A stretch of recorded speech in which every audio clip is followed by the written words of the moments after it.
Hello, Alexander. Hello, Pablo. Hello, Northern Alexander. And I had an error here. So good. Yeah, so good. Welcome to the WoWcast. I'm very happy to be with you here. Nice meeting you, my friend. Yes, I'm happy. For those, me too, I'm very happy. For those who don't know you, Alexander is a shaman, and actually the WoWcast, this podcast is dedicated to the work that he is doing in WoW Academy, World of Wisdom and Spiritual Adventure, the spiritual academy that you are leading during the last 20 years. And so you are the inspiration for this hub. I'm very happy that inspired you to do the WoW podcast. Yes, you are the inspiration, the reason, and today we are going to have very nice conversation, very nice interview to know better the work that specifically you are doing with men. Because you've been working for a long time with many people, traveling all around the world, spreading, sharing your shamanic wisdom with many people, healing, workshops, rituals, seminars. I mean, this was your life for the last years. I've been with you during the last 5 years, following you, and I have to say it's changed fully my life, which you know, because it is not an exaggeration at all. Totally and I have to say life. again, because I said many times lately, that I'm very happy with your evolution, and I congratulate you for what you are doing as well and what you have achieved in very short time. Thank you very much, Alexander. And you benefit a lot of people as well, and men. Yes. Actually, we are cooperating in this journey to bring more tools and more awareness to men. Mm-hmm. And Absolutely. This is what we are going to talk today. We are going to focus this talk about men, how they can grow, how they can master their energy, how they can master their thoughts, their mind, how they can master the emotions, which is a big topic, how they can overcome this self-doubt, which is very big problem.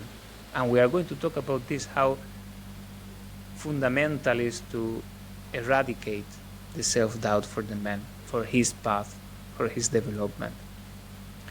Okay, we have a lot of things prepared, but first I want to ask you something, because I've been working with a lot of people as you did, and there is this common element in this niche, in spirituality and shamanism, personal development, is that it's very weird to see a man coming to the sessions. There are very few who are really open to enter in this space where they will confront transformation. Maybe, I don't know, to tell you a number, what can we say?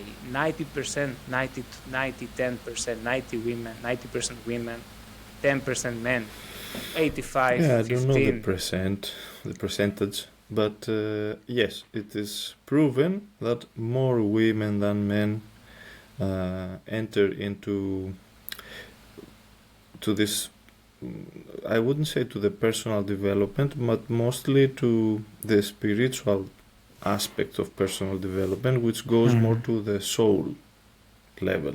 Yes, it is true. So this is my first question. Why this is happening?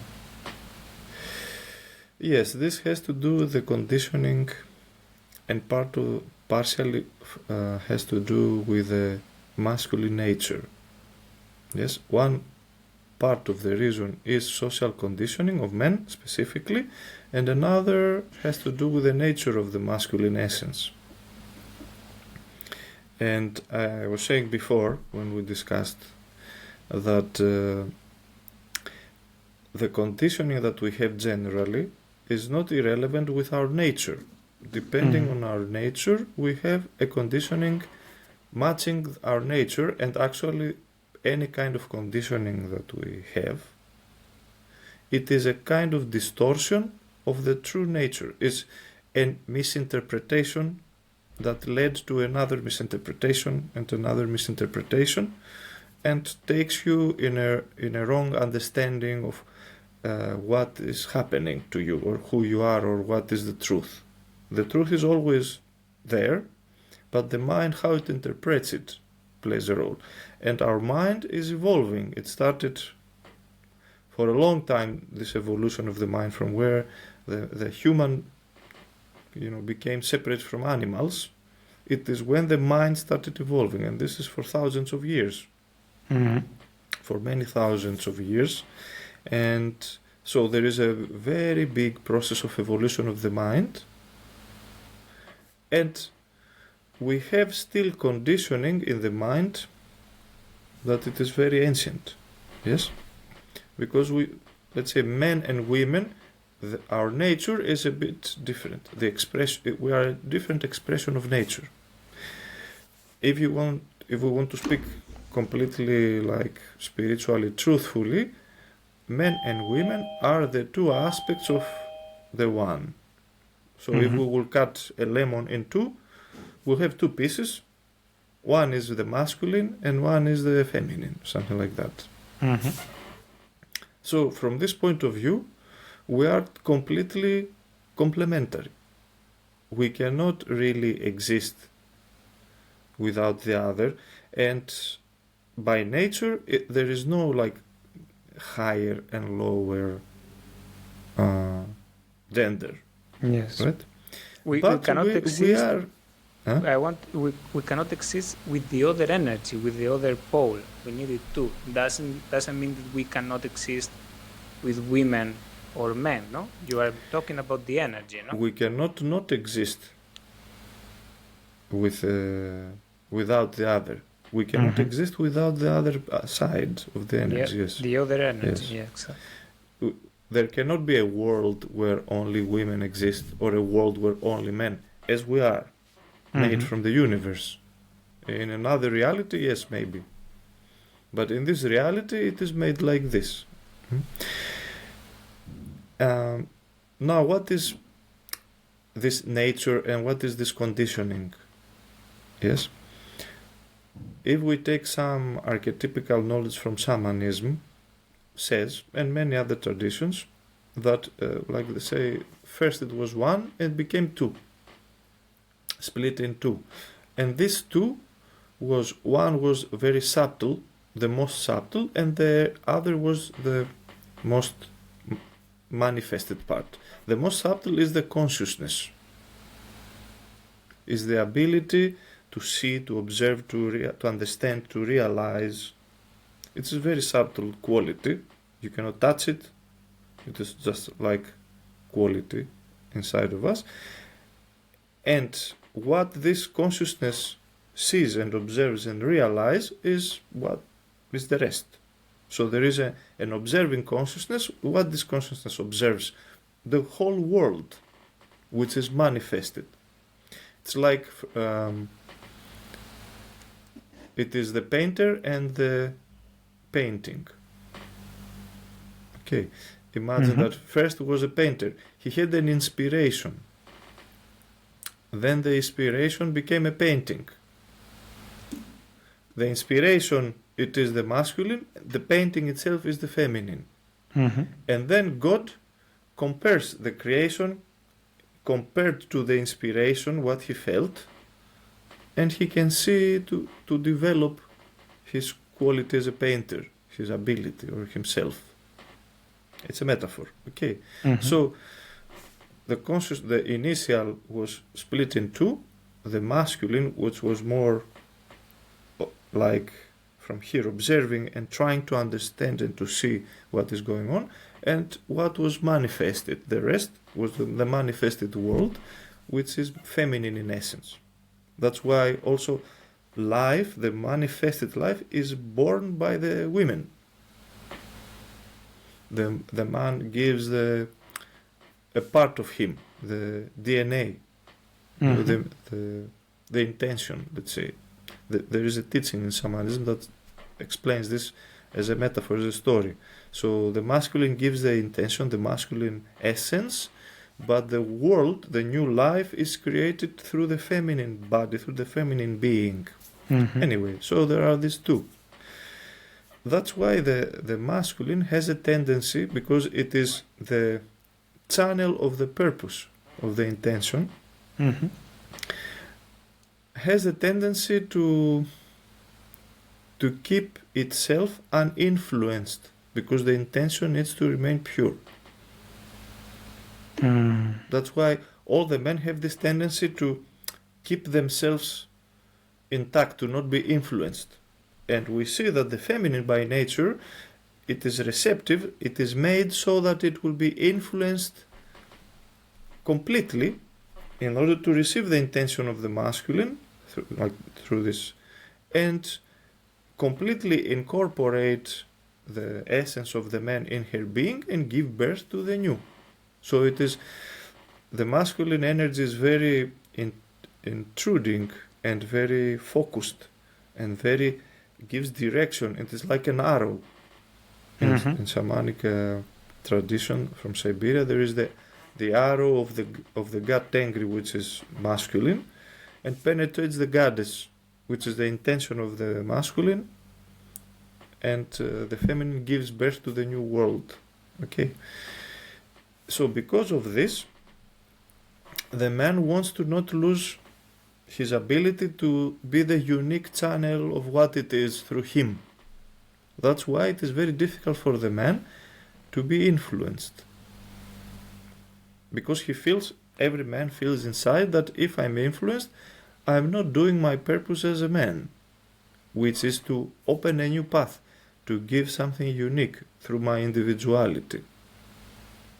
That's why every man has very strong the sense of his individual I, of his individuality. Now, this is the nature, but of course we know by our life that we are also influenced if we find something that it is according to our individuality. For example, we can be inspired by other men or by anything we see around, of course, because here on the earth we are part also, as men, we are part of the manifested world. We are part of the feminine as well, because we are born with this body. We are a masculine put inside the feminine, if the feminine is the manifested world. Because of this, we are also receiving some influences, but if the influences are unconscious, this creates in men very strong ego. So many men suffer from the fact that they feel that they are very unique individuals and they should not be influenced, but they feel lost because they are not pure channels, and they have this conflict. They try not to be influenced, to not lose their path, but as they are conditioned already, they don't know their path clearly. And this puts them in a very big conflict, and they don't know what to do, and they close themselves. Because if they will reveal the truth that I'm confused, they will lose this, this feeling that I am a unique channel and I have to bring something in this world for myself. Now, how can I say that I'm confused? I have to admit complete defeat, that I don't know who I am, but I should be the leader, right? We feel this as intrinsic feeling. Now, the mind took all this nature of a man and created different false concepts. That the man should lead, yes, but he should lead as a channel of the higher truth, not just to lead. Because also, that's why there are leaders who are corrupting society and who are doing bad things in the world. They are also leaders. Hitler also was a leader, right? And so not every every kind of leadership is good for men, and so on. But because men have this condition that said they should be leaders to be real men, they should be strong. So strong means tough, solid. Now, if it is an intrinsic quality that you have really realized as a man, this is you are this, you know this. But if you are not fully developed inside of you, you try to present this in order to appear like a man. And then you have to cover your insecurities, you have to cover your weakness, because every insecurity, every conflict, every weakness make you lose this solid state. You start feeling doubt, your energy becomes soft, like a flat tire. And this is why the conditioning of a masculine from childhood is to mock the boys that are crying, that they are soft. For thousands of years. The man has to be strong because he must have strength to open the new path and fully protect his individuality and what he brings from God. Which is good if we would do this function. Yes, but today many men are simply channeling social conditioning, and they are trying to protect this. So this builds an ego. This ego stops men to open for another one, to hear some other truth. Because by going to a spiritual meeting, somehow you admit that you don't know everything, so you admit that there is a problem in you according to your higher nature. You came here to lead, but you don't know, you need to learn still many things, right? And this kills the masculine ego. And the men try to protect, in their effort to protect their true essence, they end up protecting the ego instead. Feminine don't have this because the feminine is open by nature to receive. So that's why they are open to feel everything. And when they feel that there is something good in personal development and spirituality, they say, oh, good energy, they feel it, they are open, because their nature is like this. But there is another thing. The women easily enter, but also, because they are so open, easily are influenced later from something else, and they also leave quickly from the path. That's why you see a lot of women in the circles of personal development or spirituality specifically, a lot of women, but teachers, there are more men. Because the few men who overcome the problem of the ego, of the masculine ego, and then they see, oh, this is what I really need to become the channel that I should be, then they go until the end in this path. But the women being just open for any influence, now they are influenced from this energy, then they go, something new comes in their life, another energy, something else, another purpose. They are also influenced from this, so they come and go easily. They are very open. Yeah. Like this. Very nice. Very nice, very deep analysis, amazing. So the man has this quality, we have this quality to create more strong, let's say, identification or connection around certain beliefs, ideas, principles, and this is part of our gift. We have the capacity where we see value, where we see truth, that we perceive it, we are able to crystallize a connection with this in a strong way. To the point that then we are able to act in this direction, to make decisions, to make hierarchy of decisions, so you don't distract yourself, you are consistent, committed, which is good. It's something that comes from our being, this capacity to create this strong connection. This is with asana, with the sixth chakra. Yes. But the problem that you put on the table is that we are not doing this with the higher self. We are creating this commitment with social beliefs, social conditioning. Then we become strongly attached and crystallizing social loops and social cycles. I will give you an example from the life of Christ, because when Christ came, his people, like the kingdom of the Jewish people, they were under the occupation of the Romans, the Roman Empire. So the governor was Roman, and so on. And he came saying, "I want to liberate my people." So he was a channel of freedom, which by definition is great, amazing. We understand this is what is good. In the same time, there were other men who wanted to liberate their people, but from Romans specifically. So they wanted to go and kill the Romans to take out the occupation, like to liberate physically themselves.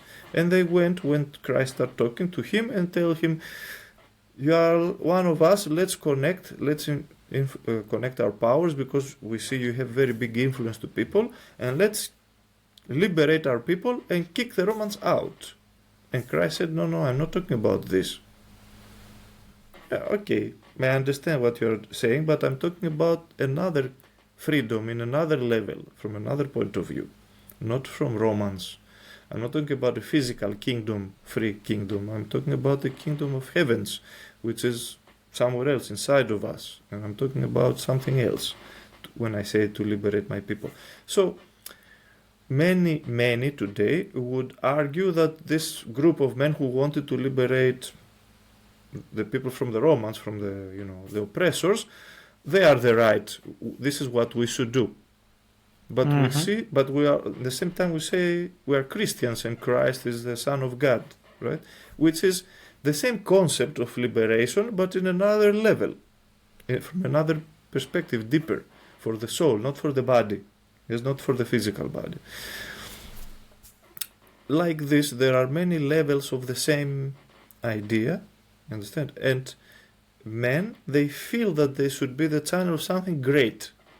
We are trying to make, men try to make the life greater, more amazing, to develop it, to make it better, to invent things to grow. But there are layers, right? Like this example. You may try to make better technology, or to liberate from Romans, or to make better cars, or to make better social system, or better, I don't know, laws, or you may try to make better people in the sense of consciousness, in the sense of the soul, or you can try to make better people from the body perspective, to bring knowledge about how to have stronger muscles or to be more fit. They are all relatively good in comparison to some aspects, but there are layers, you understand? And in which moment, let's say we take one of these ideas, let's say this idea that we need to make money to have value, for instance, is an idea that men can come, that is very common, connect money with value. In which moment, why is happening that can be another ideas, for example, to be a man, I don't know, I need to be married, or to have a beautiful woman, let's say, or I need to have an amazing car, or I need to be recognized, I need to be prized, let's say. These different ideas that the men can commit to them in this life. Why they are not given these realities when they are manifested? Why they don't give what they promise? Why the man cannot realize himself in a very good question. Preaching to these realities? Because every man and every human, but let's talk about men specifically, every man, when he is dreaming about anything, money, women, cars, whatever it is, his goal, his dream, in the superficial level, or up to a point, he feels the value, and beyond this point is the more intrinsic value, that it is from his essence, like from his nature. And this deeper value is also projected in the external world. For example, to have more money, it will give you some value, right? You will be able, I don't know, to do some things that need money.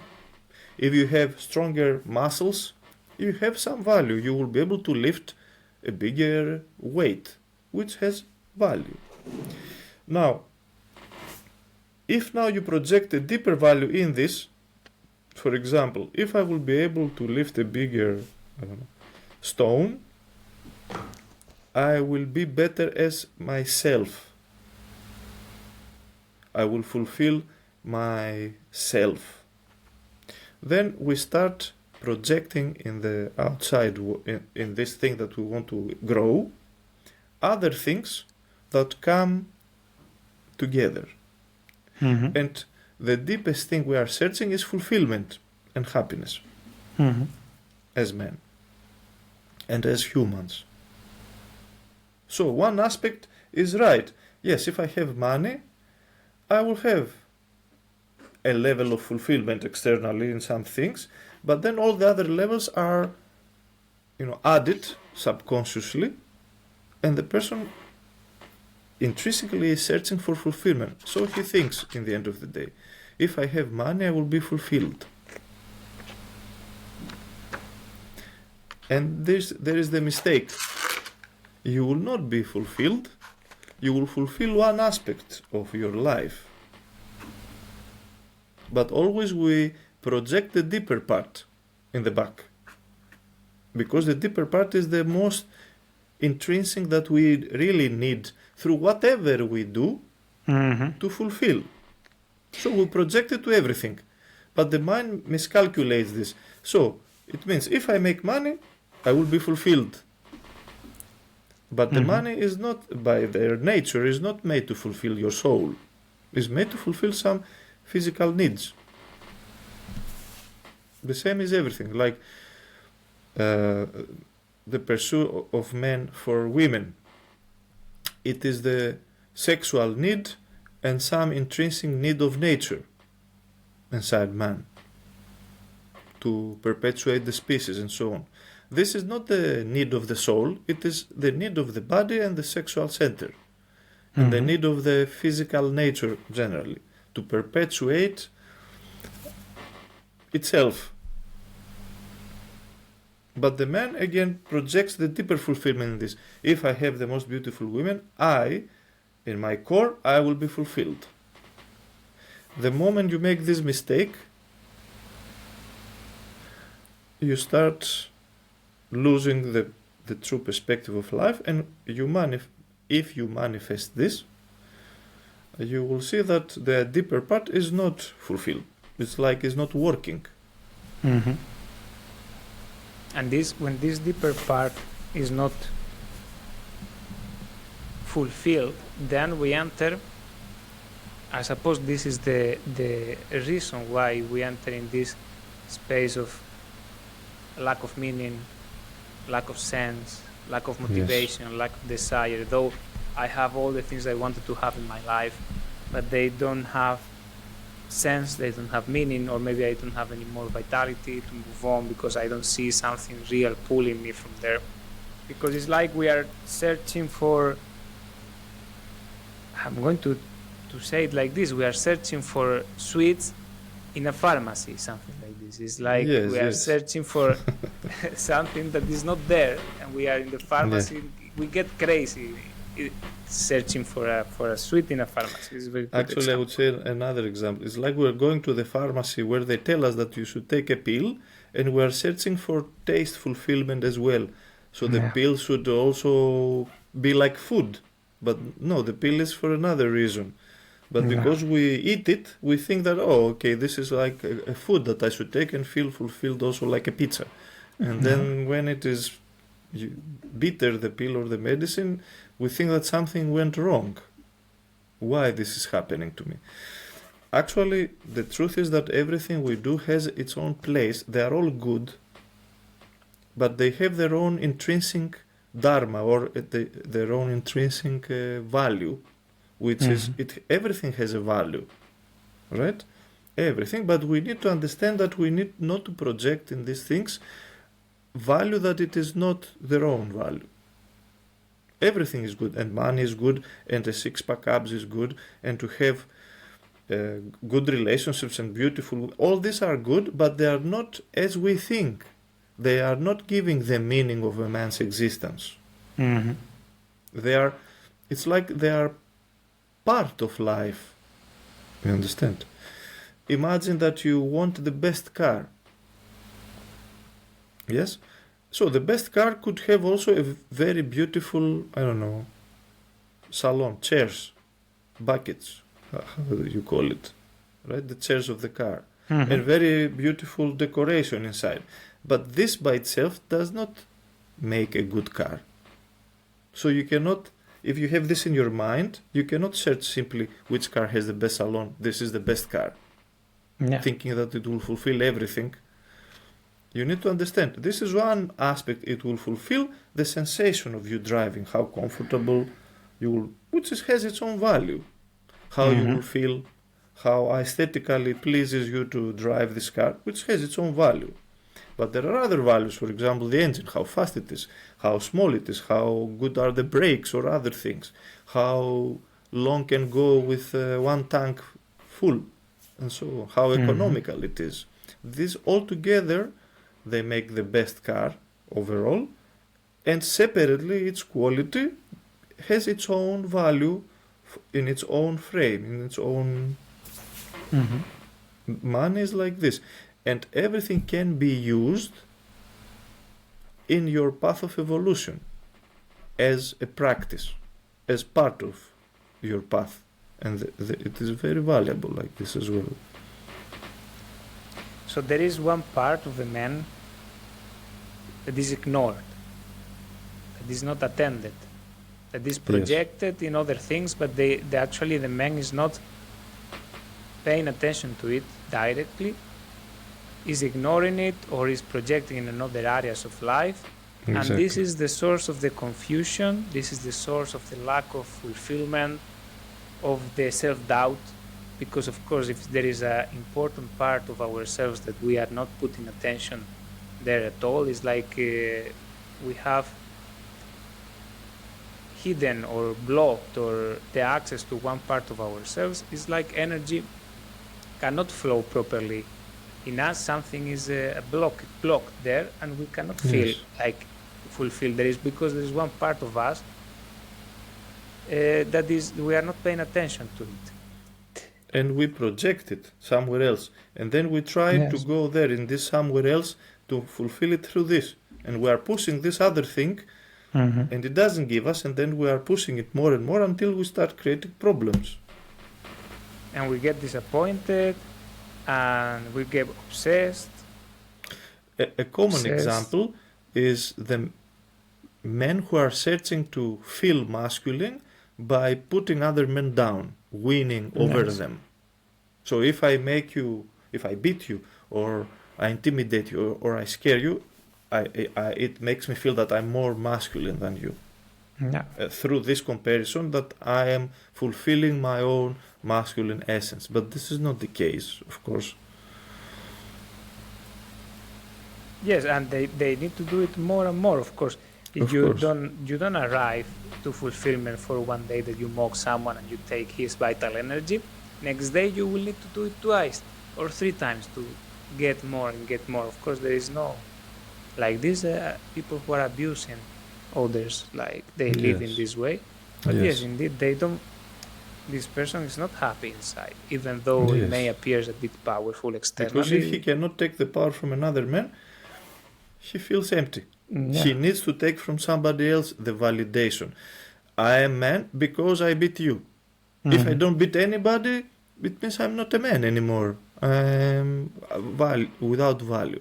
So this would lead, if every man would think like this would lead to kill each other and then remain one real man.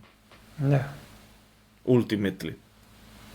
And there is the other pole, which is to be man, you need to be a good guy. This is the other, to get this value through the validation of others. and approval, not through putting people down, but this is the other extreme, and is very To extended pleasing today. everyone. To please everyone Yeah.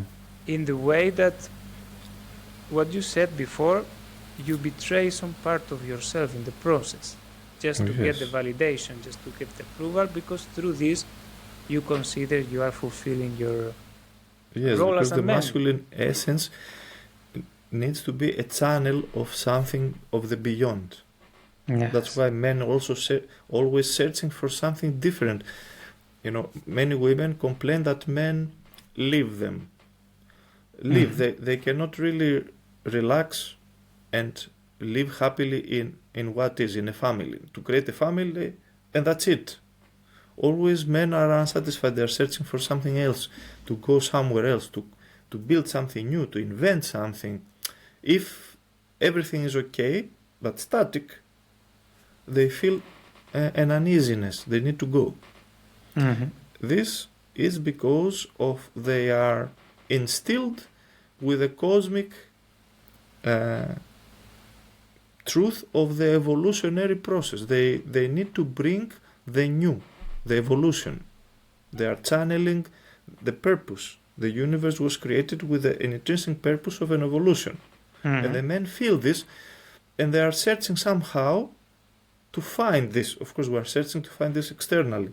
That's why we are building all sorts of weird things, just to bring this kind of evolution. We invent games, we invent technologies, we invent 1 million things, but actually the evolution is the evolution of the human being.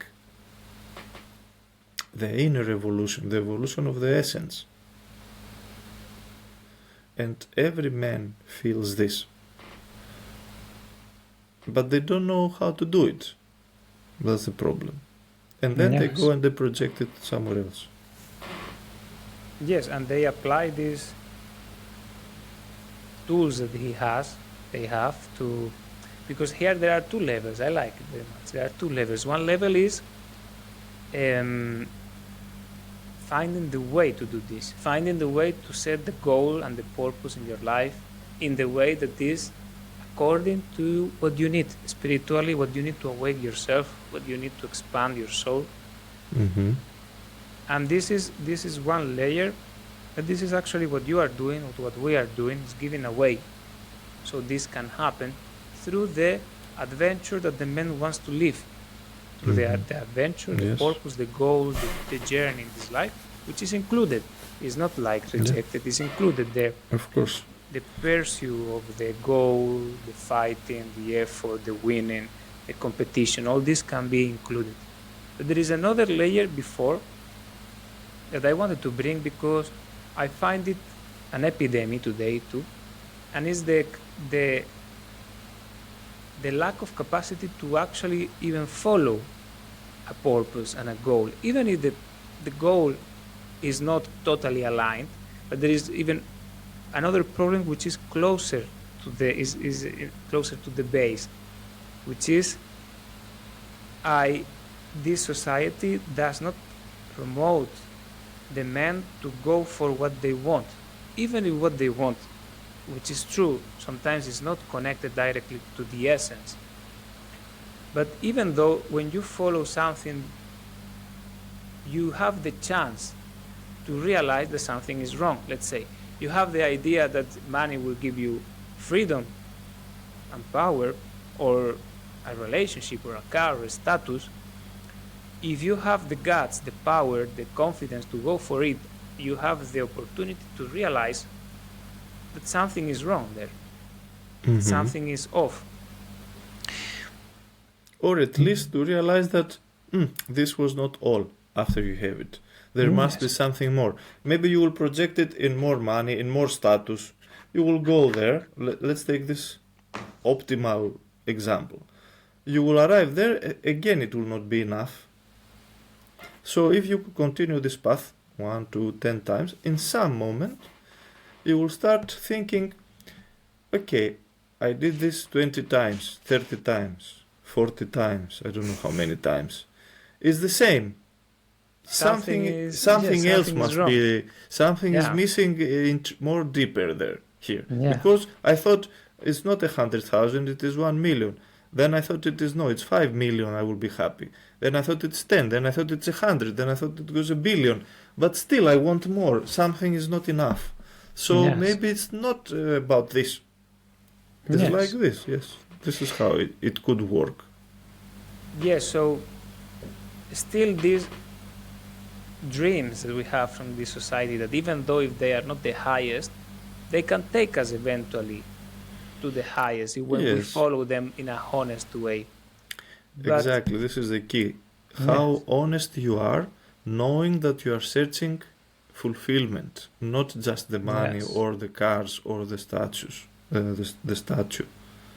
Yes. The status, sorry. Yes. But there is another obstacle, which is difficulties to go after what we want. This is what I want to say. Even though if what you want is you can say it's money or is superficial or is material, still if it is real in you, there is some truth there. At least partially it is true, yes. Partially there is a truth. And it's real in you, it's not fake, you feel it. It is, I don't know if it say that it's good, but if you want something and you don't go for it because you have fear, because you have conditioning, because you are worried about what people will say, because maybe you are afraid to fail, maybe because you are afraid to lose some things or to... This is very common today. A lot of men, which is the essence of the masculine, the young energy, is action. Exactly. Yes. It's movement towards what you want. It's very simple. And existentially, it is very necessary to move towards what you want. Yes, later in the process, you need certain consciousness to evaluate where this took you. But for this first, you need the action. Why there are so many men that they have this blockage to act freely? This happens clearly from the social conditioning, because we are born in this world. When we are born as men, as boys, we don't know anything, because our masculine essence is not yet fully grown. In the beginning, for a long time, until let's say around 12 years old, we're just kids. And in this age of 12, the genders start appearing.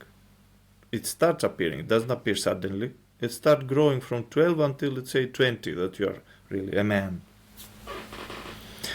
In the first 12 years that you are a boy, you should receive the foundations of the truth and of your being, which is the foundations also later there will be the foundations of the true masculine, which the true masculine is the ability to take initiative, is very important.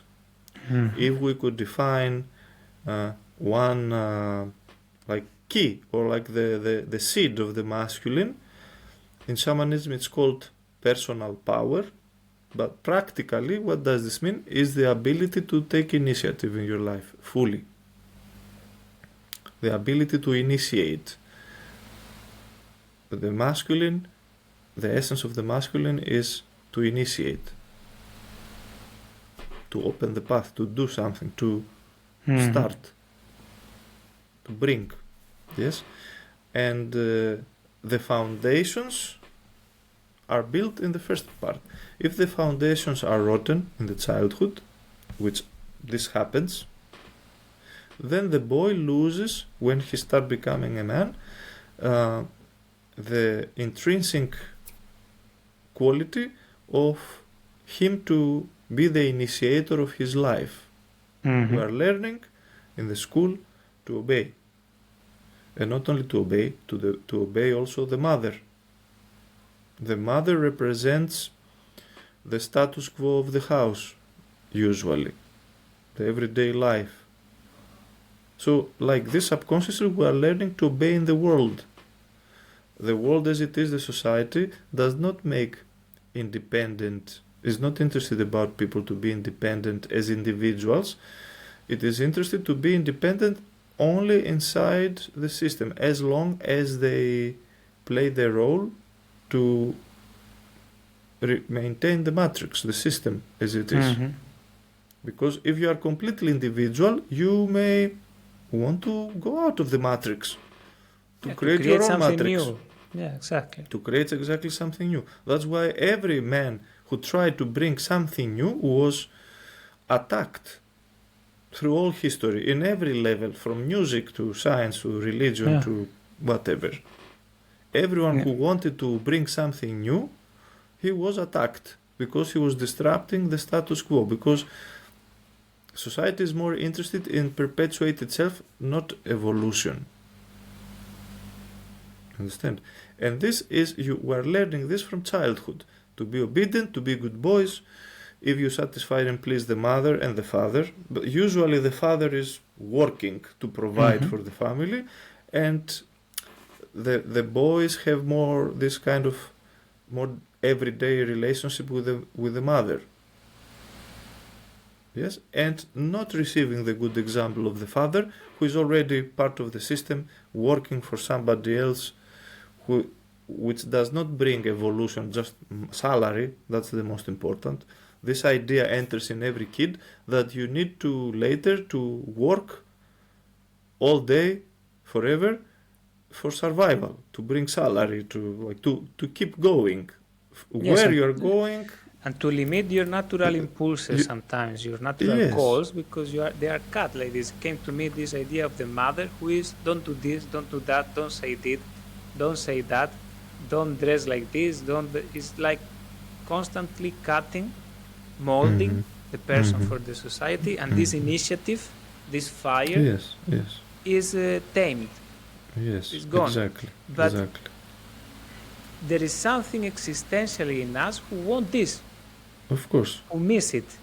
Who Of course. suffer when we don't have it, yes? Yes. And this is why men drink and smoke. Yes. Why? Now, today, maybe more women drink and smoke, but, traditionally, men drink and smoke, not in comparison to women, but that's why they actually drink and smoke. They want to escape from the matrix. But because physically they are not allowed to escape from the matrix to create their own world, because this will disrupt the essence of the matrix, which is to be stable. If will bring a lot of judgment, reactions, aggressions. Yes. If everybody would bring his own reality, let's say, and would have to co-create, or what will happen out of this would be a very free, powerful world. But no, this cannot happen. We all need to obey in this reality and maintain forever this reality, which goes against evolution. So men in this reality become emasculated. Yes. They lose their masculine. What is the masculine? The ability to initiate. So if you lose this out of how you are educated from childhood in the world, then you have this question.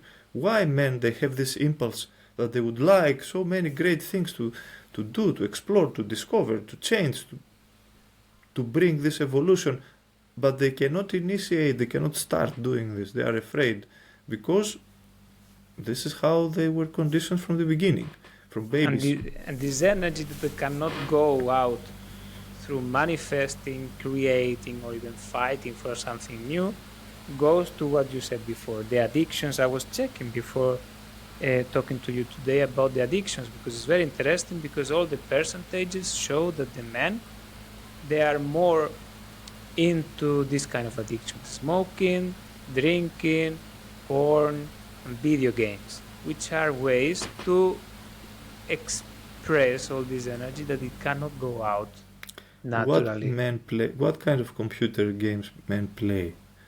Where they are some kind of hero, winner. Heroes. Yes. What is the quality of this hero? He is himself doing something great, free to explore, to do what in the game you are free. That's why it's so addictive, because it fulfills, although it doesn't it fulfills only in your mind, but it catches and fulfills the most deep intrinsic desire that you have as a man. to be your own hero, fully free, and do whatever you want. Yes. When a man is like this, he's fulfilled. And he becomes happy. Even if he fails, which is another big obstacle, the fear to fail that is blocking this, which is of course the same, because when you were doing something who was not fitting the standard of your environment, society, school or family, we were not taught in a different way. We were not instructed or explained what was happening. We were punished. This creates this panic to be wrong, because we associate being wrong with being punished and being reprimanded. And not only this, there was even deeper punishment. If you continue in this path, you will be completely annihilated. You, for example, in the school, you will be thrown out of the school. Yes. Later in society, you cannot be thrown out of society, but you cannot you get may a job die. or something like this. Yes. You will be in the street and then you will die. You will be really in hell. You will remain without a job. Is this kind of. But in the computer game, it is the exact opposite. You don't care if you lose or if you make a mistake. Because, yes, the mistake is self-punished by itself, but beyond that, nobody is punishing you. So what do? You don't beat yourself if you lose in the computer game. You don't punish yourself. You just try to win the next time, which is the healthy way. That's why the games become addictive. Yes. They are addictive, but in the same time, they are showing some real thing that we want to have and experience. They show something that is hidden in us, we cannot catch, but they is asking for something else from this life. All the addictions are like this. They are liberating or giving us something that we should have it from another way, the natural way, but through this artificial way, at least for a while, we get it. Yes, because we cannot live without these things. Alcohol, what it gives you? Free to be how you are and to talk freely, to not joke, control to hug. the loss of control, of over controlling yourself. Computer games, the ability to live your legend, to initiate the life that you would like to, because society doesn't give you this. Yes. Smoking, the same. To have like a power, it gives a feeling of power that soothes you. Mm-hmm. That you are self-fulfilled through numbing the stress centers in your brain with nicotine. Yes. It's a drug, right? It's a kind of... And the drugs, the same. By numbing these centers chemically that are stressed, create stress, the contradictions, suddenly you are happy, you are fulfilled, you are in heaven. But it's not that the drug takes you to heaven, it just numbs the obstacle, the tension, the obstacle inside. Yes. Understand? Which is created by the conditioning. So it numbs the brain, the conditioning is paralyzed, and your energy starts flowing, you are free suddenly. And the spiritual path is the way to do this permanently, like to take the conditioning out of you to become yourself in all levels. So if you are a man, also the level of masculinity to liberate it, to become able to initiate your life and to have the guts and the confidence to support this fully, to embody it, not only theoretically. Otherwise, the majority of men, they are working like slaves and then playing computer games where they are heroes or watching movies. But which comes with a very big depth, because when we don't play this journey or we don't enjoy this journey fully with our whole being, it becomes a way to drain ourselves, these addictions and these fake, I don't know how to call it, like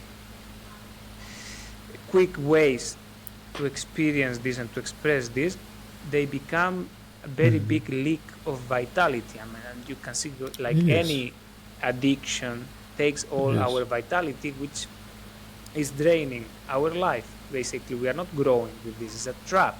This is the definition of addiction. It's a trap, which gives us something little bit that we want. In exchange, it's like a bad business. In exchange of a very big payment that we cannot afford to have for a long time. And this is the question I want to ask you, because you are working in how to make this transition from the man, from trying to fulfill his nature inside with fantasies, video games, movies, addictions, and so on, how to do it in real time, how you are helping in your school, in your retreats for men, how you are helping for this to happen. I'm helping men to understand that, first of all, the fact that, let's say, they are playing computer games or whatever, it means that they want something. There is inside of them the truth. Simply, they are not fulfilled even with this, because what is the bad business with the computer game specifically? If we took this aspect specifically now as an example, it is, yes, in your mind, you allow yourself to be a hero or whatever, but this happens only in your mind. The rest of your being, which is your emotions, your body, your vital energy, practically what you are doing, you are not running in the forest. You are sitting in the couch, and when the body sits and doesn't move, it becomes conditioned by gravity. The metabolism goes down, right? And then what you want? You need more energy. Your energy drops if you don't move. And how you will get instant energy? Food, carbohydrates, sugar, chocolates. Maybe you have seen, maybe you have your own experience. If you play computer games for hours, the people who do this, they are so eager to fulfill themselves that they cannot stop playing computer games, because we are so hungry for meaning, which you find it there. So of course you cannot stop. You will play all day and all night. These people who play computer games for hours, usually young men, they have tendencies to eat more sugar and junk food to get instant gratification of the body, like to get instant surge of energy, because the energy of the body is very low when you are sitting all day in the couch. So this drains physically your physical being and makes you weak. Although in your mind, in your this more subtle part of you, you are fulfilling your higher destiny. And this creates this kind of split in you. The rest of you is actually decaying, and this other part of you goes higher.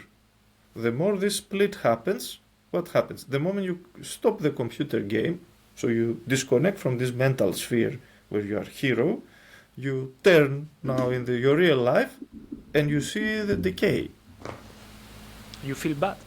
You feel terrible, because look at actual me. I'm not this hero, I'm this destroyed bump, right? No. What you will do? You will feel terrible. What is the instant reaction? Back to where I am, back to the dream world, where I am free and powerful. So that's the circle of addiction, understand? Yes. Yeah. So how, Alexander, how to break this? You need to know that there is another way to actually bring all these qualities and become the hero in this reality, but you need to carve as a man your own path, because many men have this argument. But look at this world, it doesn't give me any path to be this hero, because the computer game also gives you everything ready-made, right? You don't really create yourself. It is already fixed. So there is that's why you can eat your chocolate and become a hero while you're playing a game, because you don't really have to think too much. Just push some buttons, you learn there are some patterns in any game. You learn the pattern and you become hero fast. Very fast. And wow, I became a billionaire. Or I don't know, I became very strong. I started as this weak little man, and now look at me. How? But it's not you. It is this in the laptop. Yes. It's a character there. It's not you. But through your identification, through your mind, you call it me, my character. So it's like you project yourself there. I achieved. I succeeded. So you need to bring these qualities in your everyday life, and the most important is to create your own destiny. This is the most masculine. Not to try to find a path that the world will give you and you to follow it, because this is anti-masculine. You remember, the masculine quality is initiation. So initiation and give me the initiation is contradictory. Initiation means I channel and create something unique, I don't know, individually. Then you will be the man that you want to be. And it's not that you can decide and suddenly tomorrow you do it and you are instantly like in the computer game. Also, this kind of addictions gives us the connotation that we should somehow fast, because the computer game you plug and I don't know, in a few hours, in a few days, you are there. Understand? You have instant gratification. Even in 10 minutes, you already make, your first money or something like that. You make money, fake money also before the computer games, we had table games, like you would play Monopoly and become a billionaire with having hotels and millions of dollars or whatever it is. Yes, it's nice, as a game is nice, but if you start fulfilling let's say if you would like to be a millionaire and instead of this you play Monopoly and you start replacing your true dream as winning in Monopoly, you see this becomes now pathological, because it becomes a crutch, an addiction. It's not real. I know it's not easy to make the transition immediately to see how can I become this hero in this reality. It's not easy because it's not given. It would be easy if already there were the frames in the world to make you be like this. There are some frames, for example, to go to the gym, or in athleticism, but these frames are very like extreme paths. Understand? And it is only for one type of person or one type of a man, and it is few types of activities that also they demand many years of practice to arrive, where you want. I know you have experience with all traditions. You were working and learning from Siberian shamans. How they were offering this path in the old traditions to the men? There was something different than today, that they were more clear for them, to guide them a bit, not to give them a total path, but to guide them to this point where they could make a decision. Yes, the shaman learns to communicate with the spirits that come to him, his individual spirits. So this spirit is the part of his higher self that comes from the God, from the universe, and he listens to the spirits that guide him. So the shaman doesn't take knowledge he's not searching to find the truth in the university. He's beating the drum, he's communicating with the spirits reveal his path and he follows this, which is unique, individual. It comes from the absolute. That's how a shaman specifically becomes himself. Because he has the teachers who are not from society. Then he receives more deep teachings from the spirits about how he should be, and then he goes to the world and he tries to manifest this what the spirit is telling him. He doesn't try to become something in the world specific, like a mechanic or this or that. It's not important. Important is for him to fulfill the quest of the spirit. And sometimes these quests are more mystical. They don't make much sense in the world of society per se. That's why many of them are living in isolation, because what they are doing every day, they could not do it inside the city. Because what they have to do is to do a pilgrimage, for example, for some reason. What to do in the city? To do pilgrimage in the center? It is not optimal or ideal. Or they have to make a fire and make some rituals and so on. You cannot do these things in the city. In the city you have to do certain things which are prefixed. To work, to go to the supermarket, to go to the movies, to go to the mall, to go to the park. It's all, you cannot do whatever you want. So a shaman who is following the spirits and he has to do other kind of things, he has to be out of the city. Maybe he needs to go in front of a waterfall and start singing. If we would see a person like this doing things like this in the city, going in the park where there is, water, and he starts singing and screaming there and doing a ritual, they would lock him up. They would say he's crazy. Right? Yes, of course. They would take it to the hospital. They would take him to the hospital. So that's why this happened to many of shamans. Others, though, they receive from the spirits that, help people in the society, or, help heal them, open a clinic. And they do this, especially in more modern world, because when shamanism started thousands of years ago, there were no hospitals, there was no technology, there was no society as today. So there was no way to fulfill any other purpose. Just everybody was in nature anyway. So the way you learn to direct yourself in the world, is how you were initiated, was to coming back to yourself, coming back to your higher self, to the spirit, and from this connection to understand what is your path, what is your direction in life, what you want to do. So I suppose this is the first, for the man specifically now that feels lost, that already realized that he's living kind of illusion or fantasy that is not really fulfilling himself the way he's living.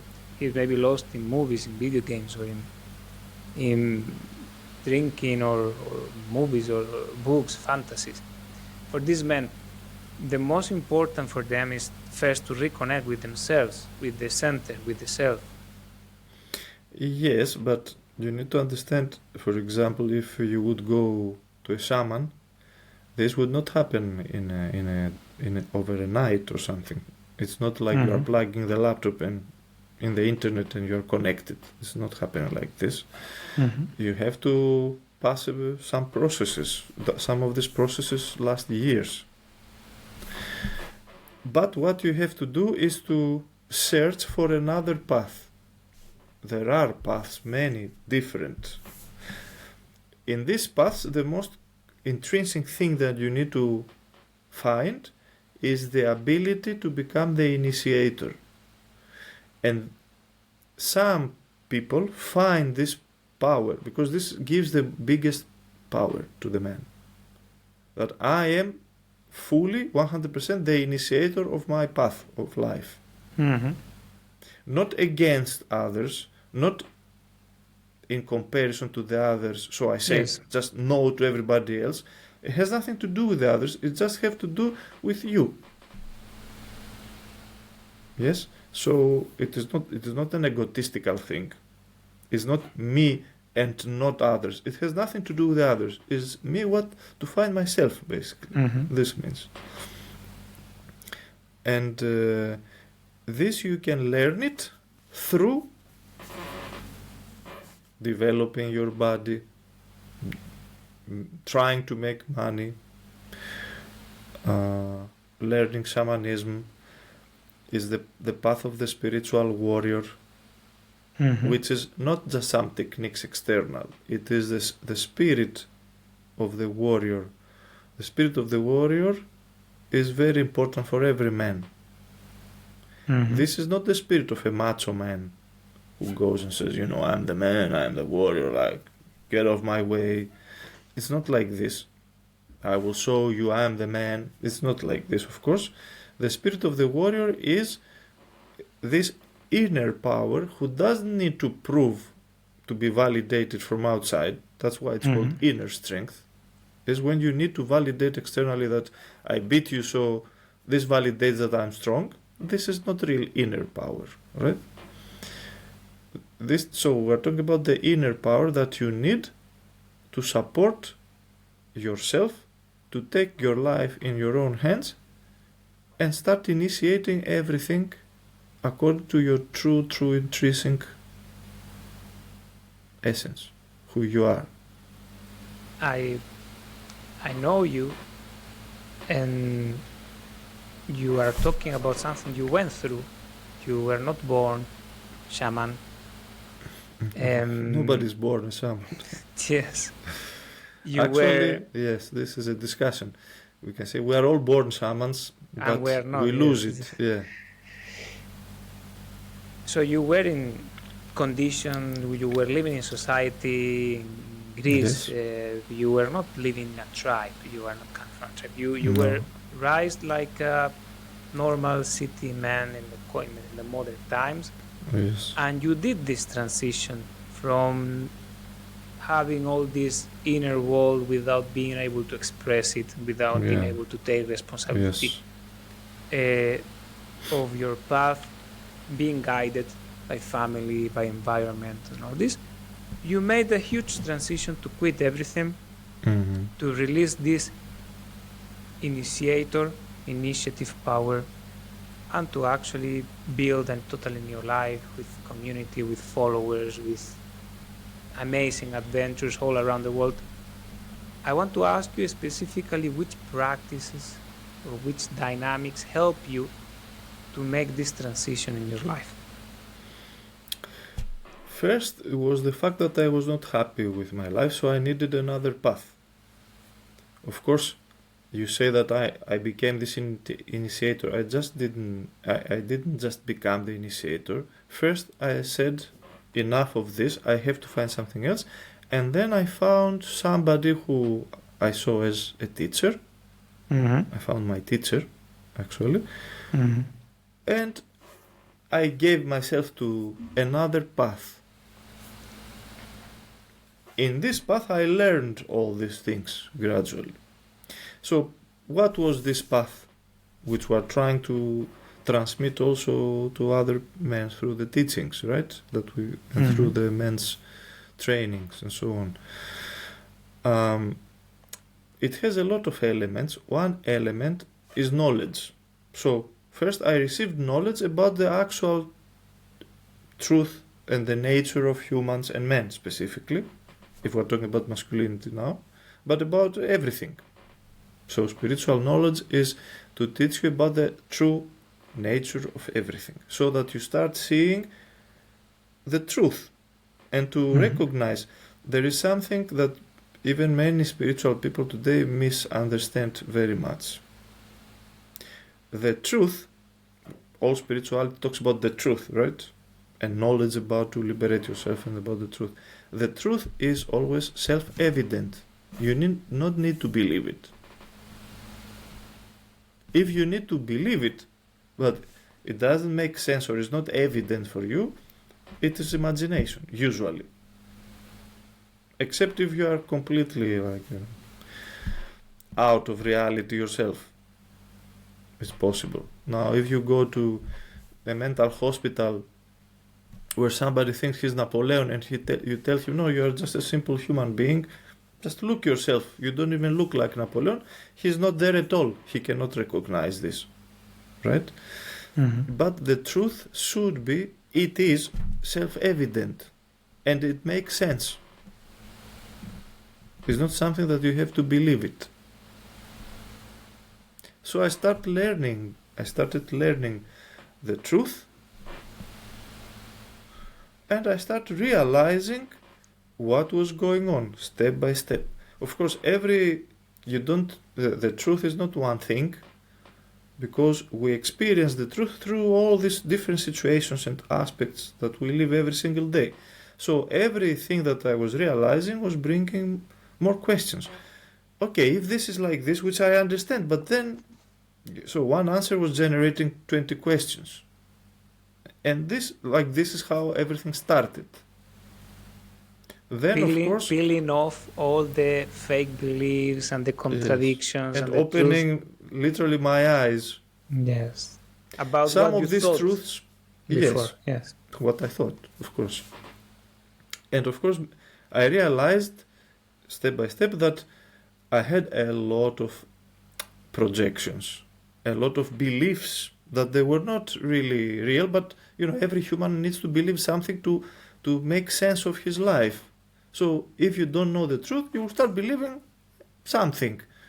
This something may be not the truth, but it helps you momentarily to have some kind of direction in your life. Mm-hmm.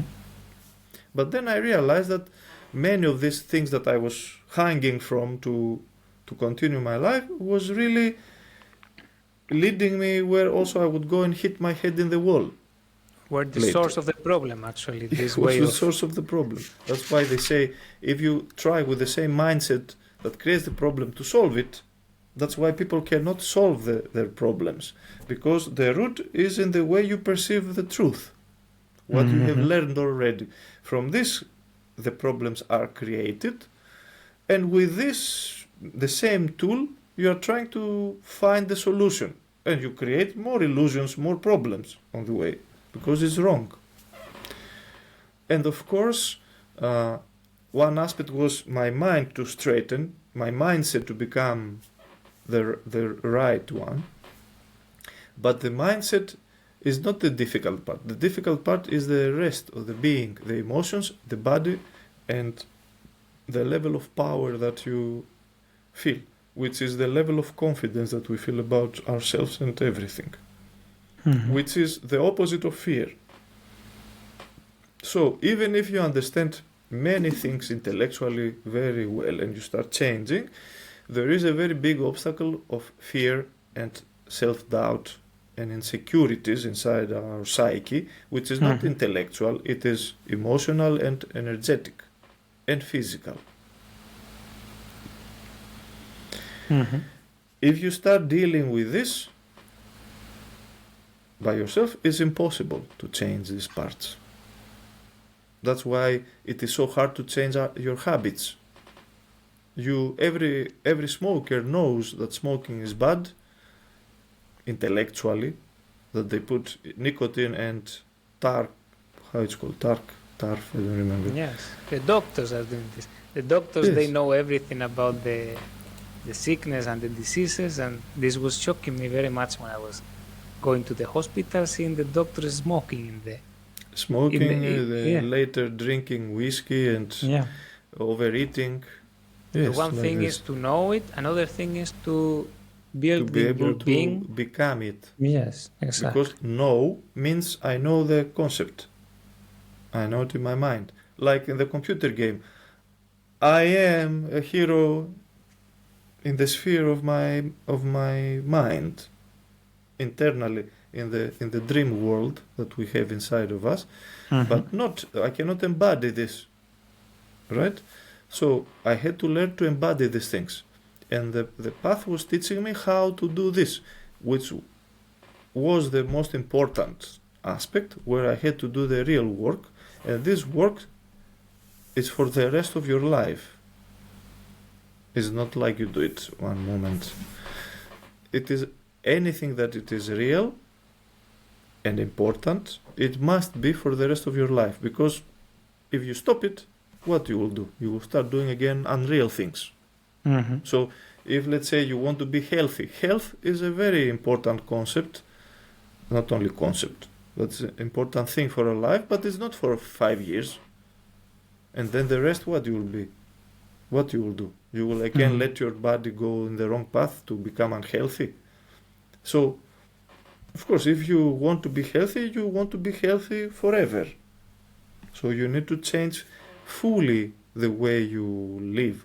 If you want to be confident, you cannot be confident a few moments when you have to do something, and then the rest when you are alone to feel again doubts and insecurities and fears and negative thoughts. You need to change deeply. If you want to love unconditionally, many people talk about unconditional love in spirituality. You cannot love unconditionally but with 1 million conditions in the back. Yes, I will love you unconditionally if you love me too. Already this is condition. You put conditions to unconditional love. Things like that I had to learn practically, which opened again my eyes in a deeper and a deeper way, and I started really facing. Many things changed first very fast, immediately, which were really important and fake completely, and other things I realized that I'm very identified with. They had become habits of my psychology, and I had to pass a lot of transformation for this like to happen. Some weaknesses, some fears. Yes, like how I feel about myself overall, my sense of self, some more ingrained thoughts about my value, or basically my lack of value, and so on. And there was a process like passing through fire and ice, literally and metaphorically. So literally, what does it mean? I literally was passing through fire, literal fire, through shamanic techniques of walking on fire, on coals and stuff like that. Literally passing through ice, doing ice baths. These things are helping tools because they hit the fear that we have. They hit the weaknesses of the body. They cannot give you the masculinity. If you just do this, you don't become masculine. But there are techniques, very important, very powerful, that hit you in the root of your weakness. Because you can. These are very powerful, difficult moments to put yourself, and you have to connect all your power and all your intention to do them. They are not easy things. So you need to have very strong intention. So they help you in this sense. But this is one aspect, the physical aspect. Also metaphorically. What is fire and ice metaphorically? I need to face in my life and through knowledge and through the way I behave different stages of evolution of my being, to work with things that I have left undone from all my life, to deal with habits of my character that they were not helping me. So for this you need knowledge, you need, let's say, techniques or experiences or rituals or things like that that you can do with your teacher, with somebody, that give you a taste.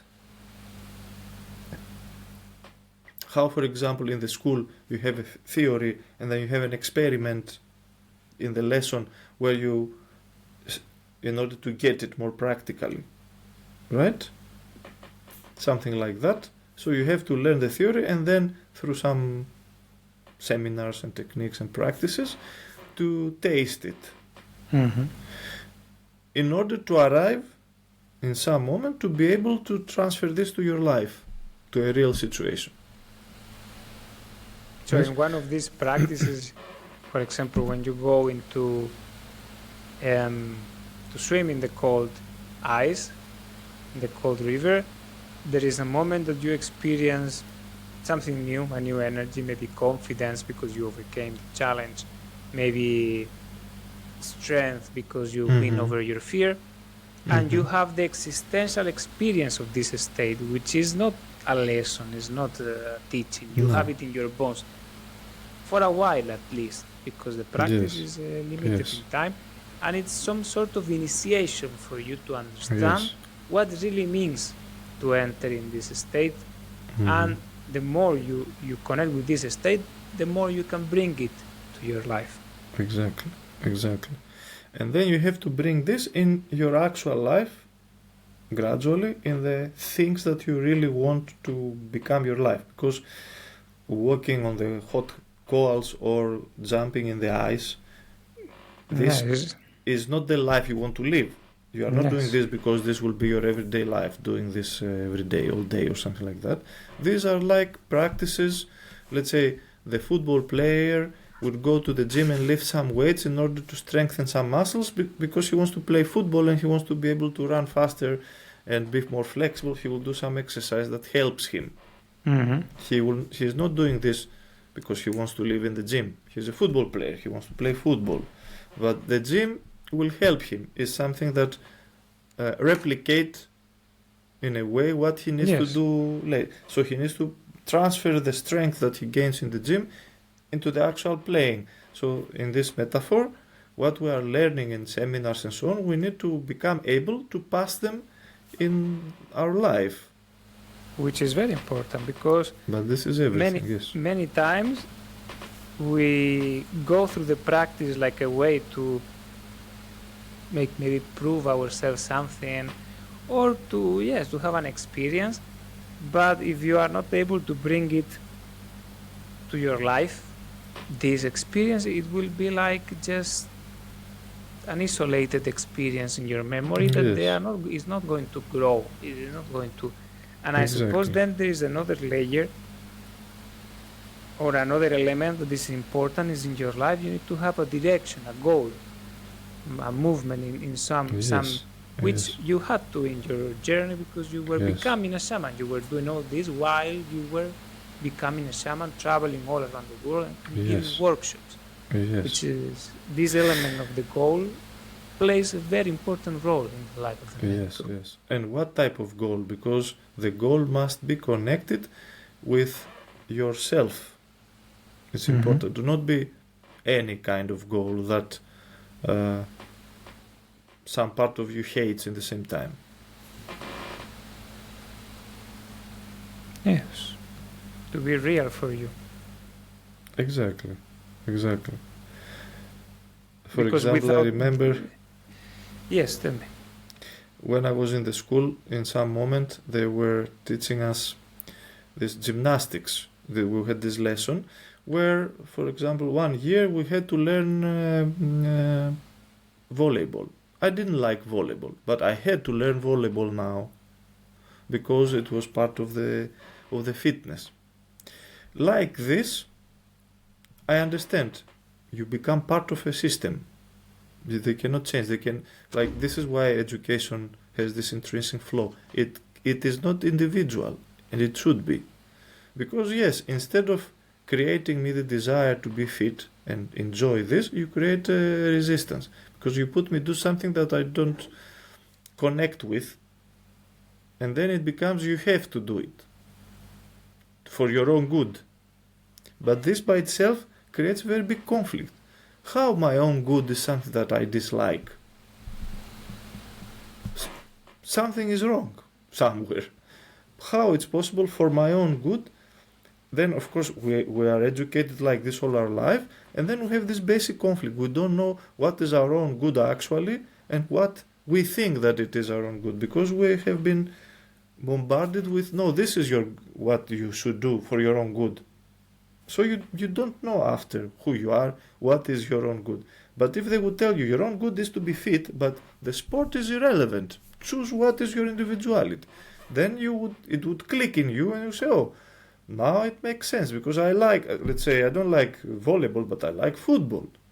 There, I enjoy it and I become fit. It makes sense, absolute sense. I get it. But you will not have conflict. That's a man has to discover this. what we call in the men's academy, the warrior and the lover, they need to connect. Mm-hmm. The warrior is the one who enters into action, who does things, who overcomes things, grows through his own actions, and the lover is the one who feels things, who says yes from within, that's what I want, who recognizes what he wants. Many men today suffer from they don't know what they actually want. They convince themselves from childhood again that this is what I should want. This is what everybody wants, so I should want it to. And then they do all these things and their heart is not opening because it's not what they want. But they don't know what they want. And it's important to find what you want and be able to. It's a whole process. You don't find what you want suddenly, like this. You don't meditate 5 minutes and you find what you want. You need to peel the layers of false things. You need to experiment with yourself. Mm-hmm. But the process itself is beautiful. Because you give the permission from the beginning to learn who you are. And that's what you should do. That's what we should be learning in the school. That we are here to learn ourselves and become astronaut or scientist on the way. Mm-hmm. But the science is not more important than the human. Yes. How, more specifically, when you release yourself as a man and allow yourself to go with all your power for your dreams, for what you want, how this change the relationship with the feminine? Because I know many men, they are suffering in their relationships, in the connection with the feminine, in the connection with emotions. Is when you start this path, or you personally in your life, you experience that when you went into this path, your relationship with the feminine changed, transformed? It's changed. Very good question, and thank you for bringing it. To me specifically, the relationship to the feminine changed from day to night. It was so dramatic, this change, that in the beginning I didn't understand that it changed because of me, of this basic thing that I went from the world that I was before in a completely new path, and I trusted myself to do this. I couldn't make the connection that because of this. So in the beginning, before that, I had a very bad relationship with the feminine, and because of this I was afraid to communicate with the feminine. I was avoiding it. I was, and because of this I didn't develop the skill to talk. It became like the black hole of my life, and it was going very bad. After that, without even trying, women were coming to me and they were very attracted to me by themselves. But immediately, very fast, like over a month, from zero to hero, as they say, right? But it didn't make sense. I couldn't believe. I thought that it is staged. Of course, my mind passed through many things. First, I started thinking, yes, because now I am a shaman. Maybe women are attracted to shamans, I don't know. Or to people who are in spirituality. I couldn't understand how it's possible. But something dramatic shifts when you start taking your life in your own hands. And you become very attractive because women are attracted to the purpose, to the masculine purpose. All the rest is irrelevant, really, because the intrinsic essence of the feminine is attracted by the intrinsic essence of the masculine. That's why many women are attracted from the bad boys.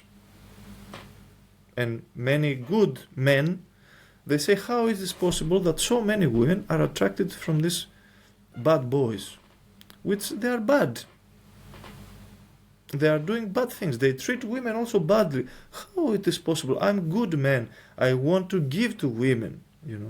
How is possible that they are attracted? That this doesn't make sense, and it makes me feel bad that I'm a good person. I should be bad, right? And many men have this trauma. They are not attracted by the bad aspect. They are attracted from the fact that the bad boys have given permission to themselves to be initiators. And the good boys, in order to be the good men, or the good boys, the good men, in order to be good, they have to be obedient, which kills the masculine. And the intrinsic nature of woman feels that this bad boy or bad man actually is very attractive because he's free to be himself more. He's not really himself because he has to be bad in order to have this freedom. This is not the ultimate. But he has this, which is the essence of masculinity. He is the initiator of... So he can do things that the good men cannot do. Mm-hmm. And they shouldn't do. But they should do other things which cannot do also. Which kills the masculine completely. They obey, they behave as they should. And the women are not attracted from this. Mm-hmm. In the same way that also men are attracted by the bad girls. If you find very decent, very good girl, which is like this, following what the mother said, it's not feminine anymore. It's very passive and without energy. Right? But the girls who are more free to be themselves, so they are more bad in this, they are more attractive for men as well. They know, of course, it's more difficult to make a permanent relationship with them, because also with a bad man, you will not have a permanent relationship, something deeper, but as attraction comes, it is more attractive. But the key is not because you are bad, because you have tattoos or you smoke and drink and you do some bad stuff or you are arrogant or something like that. Because you liberate your essence. Because you liberated yourself from the previous conditioning and you can be bad. You can be more than the average. Yes. You can be yourself difficult. Without fear. You are more yourself without caring. Yeah. So in this there are bad elements, but they're not attracted by the bad elements. They're attracted by this power, the freedom. Because everybody wants this. Yes. Very nice. But you can go beyond that and become the hero, not the bad man, not the villain. Mm-hmm. Right? We are teaching all this, as you know, Pablo, in our seminars with more clarity and as a system. All this we are talking here, we are going to be using all these elements in our next camp in Romania in February, 6 to 10 February. Everything you said here, because we will be in the mountains, in a very nice place in nature. We'll have knowledge. We will be sharing practices, this knowledge, rituals. This knowledge to dissolve all these fake. We are going to expose them. Yes. All of them. All of them. All the lies. Or a lot of them. Yes, maybe all of them will be too much. But yes, to expose the lies that we are basing our life on, and actually they are the source of the problem. Yes. And men need these discussions, this work. Yes.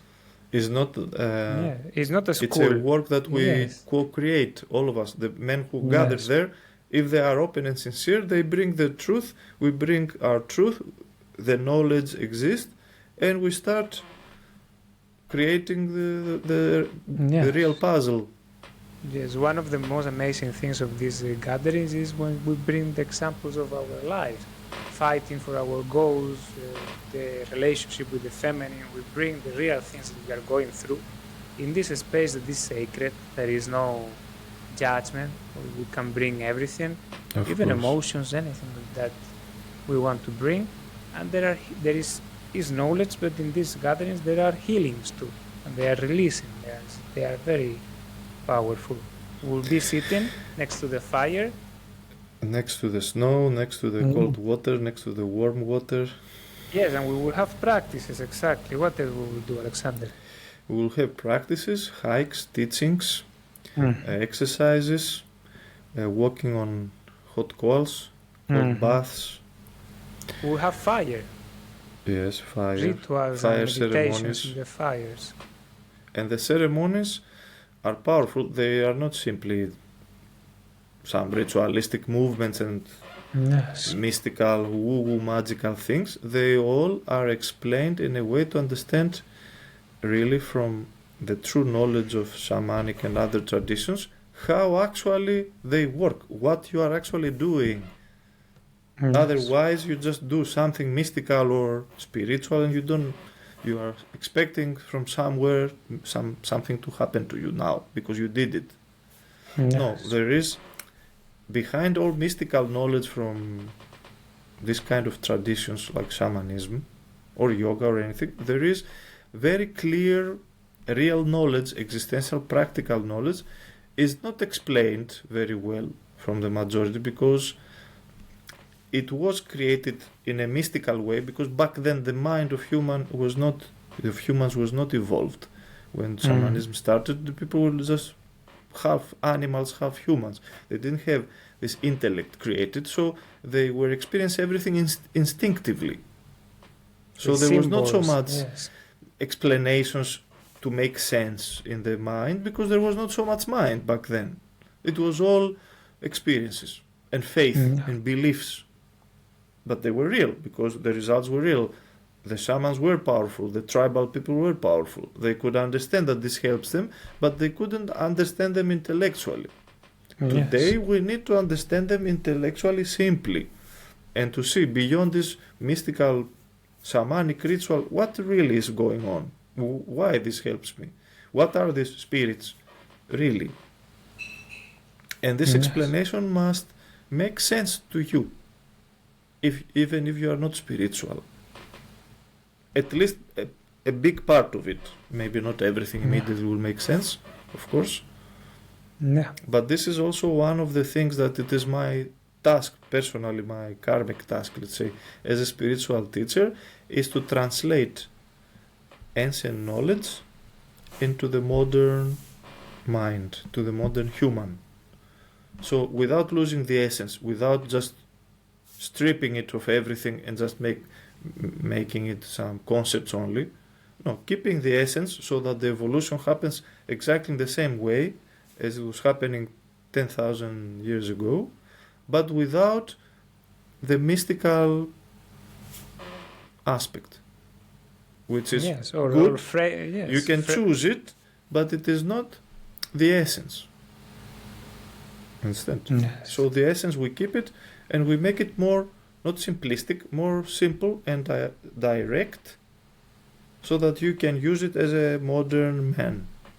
It has logic and common sense. So all these rituals that you will be leading, or we will be leading in the retreat, you were initiated in them. You will receive them from your teacher.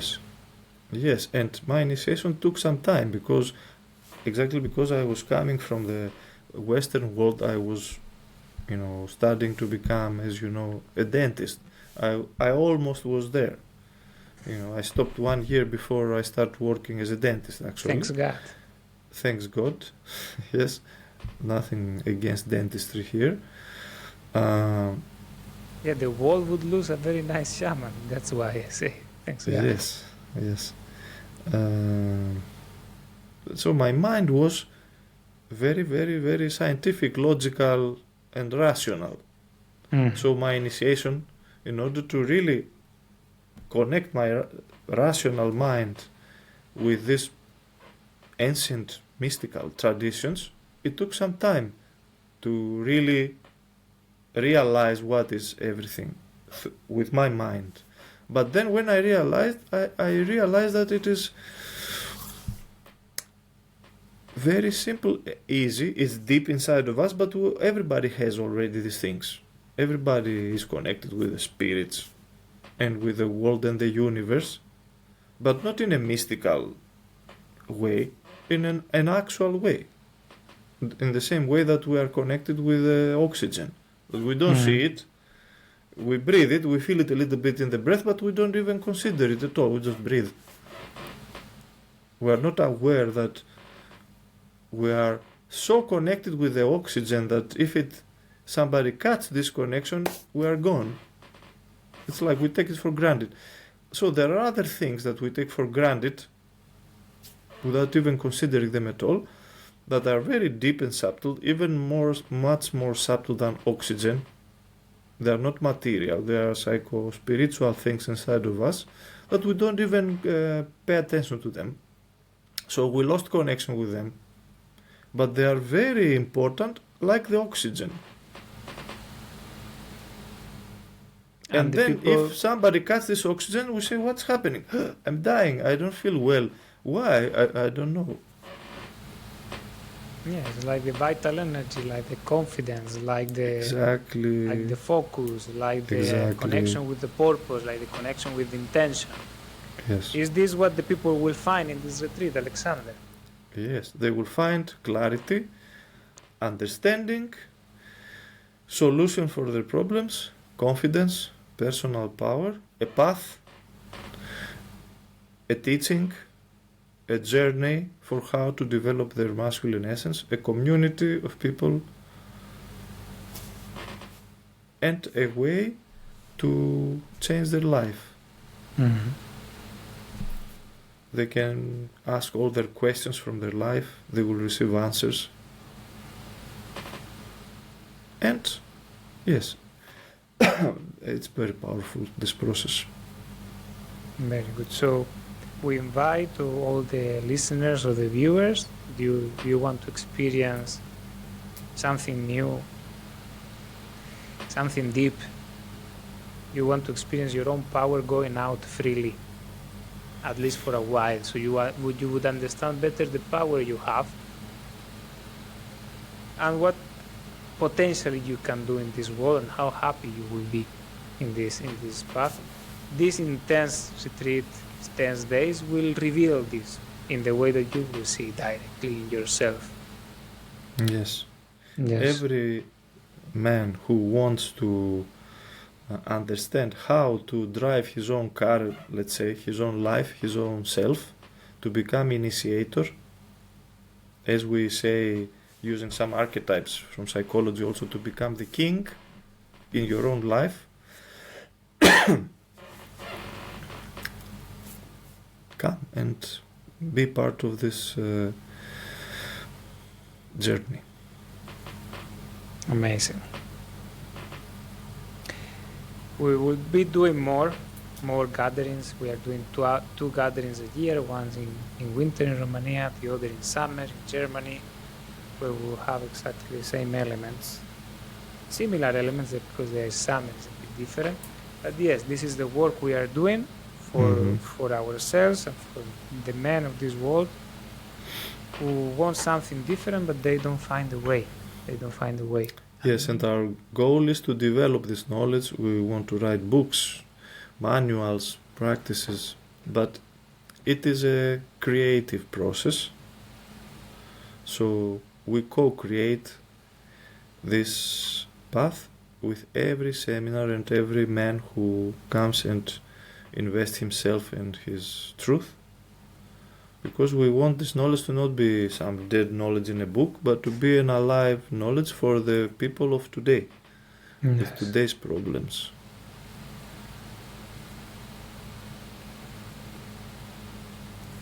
Which we are going to build all this together in this gathering. Yes, we are going to create it together. Through the brotherhood, we the also connection. already have a small book from the previous retreat. Yes. Which the people who will come to the next retreat, they will get it, which is the skeleton of this knowledge. Exactly. The sovereign man. Yes, the sovereign man is called, and it already gives a lot of information. About the development of the psyche of the man, how it is interrupted, why it is interrupted, how to overcome, what is the archetype, the final qualities of the masculine energy to understand. This book is amazing. I will leave it here, link to the podcast, so if everyone who has interest can get it. Yes, and maybe we need to say something about the retreat when it is. Yes, February 6 to 10 in Romania. Easy to arrive from Bucharest. What else? Everything we'll have in a house. We'll be intimate. It is not a hotel. We'll have our own rooms, our own space. Kind of a guest house. Yes, it's a kind of. Yes, we'll have our space in the garden. We will have our ceremonies and our meditations. We are in the forest. We'll have hikes in the forest. We'll be nature, clean air, breathe. We will have for 4 or 5 days. We will be there doing this work, and you will go with a lot of tools, energy, inspiration, enthusiasm, and with your eyes really open, and it will not be something like only like information or knowledge. It will be, you will see with your own eyes what you have to do in many areas of your life. Yes. This liberates already a lot of energy. When you start having clarity, well, I know now what I have to do. Not because somebody told me, because I saw by myself. It is obvious. Which, anyway, we see it, but we are not sure. It's always the mind is, yes, but what if? But what if this, are you sure? No, I'm not sure. We're never sure. But now you will be sure.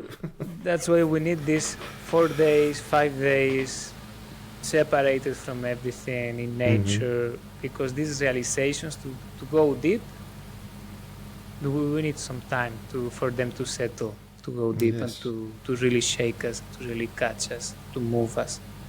This is a great opportunity to go beyond for all of you guys.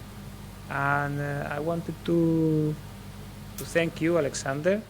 Thank you for all this journey, for sharing, for leading this movement that we need very much. I need very much, and I enjoy very much, because it's not only that I need it, it's that I enjoy that every time I come to this space, I come back being a new person, and it's changing my life in ways that I couldn't even imagine. I'm doing things in my life I would not think they were possible. Not even that if I would dare or not, they were possible, just like this. And this is thanks to the path that you open, like this, can bring into society all this knowledge and these practices. So thank you very much for all this. You are very welcome. Yes, this is for all of us. Every man should understand all these things to avoid the collapse of our world, because our world is not going very well as it is now. And individually, and as collective, and also individually, and also relationships between men and people, men and women, is not going very well. Now we are living a kind of new war of the genders. A lot of things are revealed which are half-truths, which makes people see some kind of truth in a lot of things that are revealed between men and women, the gender roles and issues, but they are not very clear, and there is a lot of argument and fighting still, a lot, because they are like half-truths. From one perspective they are true, but we need to see it from deeper perspective, where we see the whole, right? Because there are many talks about masculine and feminine from many sides, and they all depict the other as the problematic one, which is not the truth. Yes, there are a lot of problems, but it's not that one gender is worse than the other. Simply the problems we need to fix as gender individually, they are simply different in different levels, masculine and feminine, but they are not they are the same. You will learn about the feminine too. This is the paradox. By coming to the men's retreat, you will learn about the family, the real Yes. family, and how to Yes. deal, how to Yes, manage, and how to recognize and how to help it even. relate. Yes, to enjoy it more. Exactly. This And the I good thing learned. for men is that if they connect with themselves as a real masculine essence, it becomes very easy to help the woman or any Yes. woman or the woman of your life, not any woman, It becomes natural because we are. to to also we are- open and become Yes. more herself. Yeah. So this is the journey we propose you guys. Thank you again, Alexander. Thank you, brother. I will see you very soon. We are And connected. I will thank see to you all very the soon. people who listen to this podcast. Thank you to everyone. Yes. And if you want go beyond the knowledge and these words, we are Romania, February. Mm-hmm. We will see you in the snow. Fire and ice. Yes, fire and ice and truth and power. Yes. Ahoo. Let's go. Thank you, Alexander. See you, brother. Thank you very Bye-bye. much. Bye. Bye.